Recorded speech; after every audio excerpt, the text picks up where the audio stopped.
মুসলিম যাত্রীদের সুবিধার্থে শৌচাগারের পাশে অজুর জন্য বিশেষ ব্যবস্থা করছে আমেরিকার টেক্সাসের অন্যতম ব্যস্ত ডালাস ফোর্ট ওর্থ আন্তর্জাতিক বিমানবন্দর কর্তৃপক্ষ। চলতি বছরের শেষ নাগাদ এই অজু স্টেশনগুলোর নির্মাণ কাজ পুরোপুরি সম্পন্ন হওয়ার কথা রয়েছে। মার্কিন সংবাদ মাধ্যম নিউ ইয়র্ক পোস্ট এক প্রতিবেদনে এই তথ্য নিশ্চিত করেছে।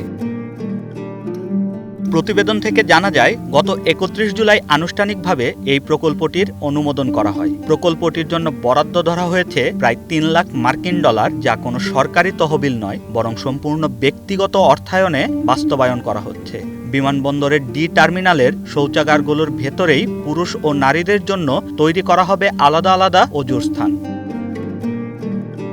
বিমানবন্দর কর্তৃপক্ষ জানায়, মুসলিম যাত্রীরা নামাজের আগে অজুর জন্য সাধারণ বেসিনে পা ধুতে গিয়ে মেঝে ভিজে পিচ্ছিল হয়ে যায় এবং অনেক সময় বেসিনেরও ক্ষতি হয়। যাত্রীদের নিরাপত্তা নিশ্চিত করতে এবং এসব অসুবিধা দূর করতেই অল্প উচ্চতার বিশেষ এই ফুট ওয়াশ বা অজু স্টেশন বসানোর সিদ্ধান্ত নেওয়া হয়েছে।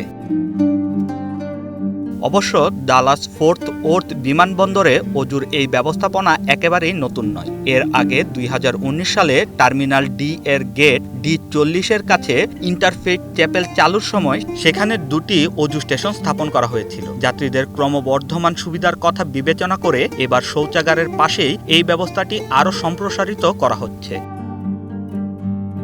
শুধু ডালাস নয়, মুসলিম যাত্রীদের নির্বিঘ্ন ভ্রমণের সুবিধার জন্য আমেরিকার আরও কয়েকটি বড় আন্তর্জাতিক বিমানবন্দরে আগে থেকেই এ ধরনের অজুর ব্যবস্থা চালু রয়েছে।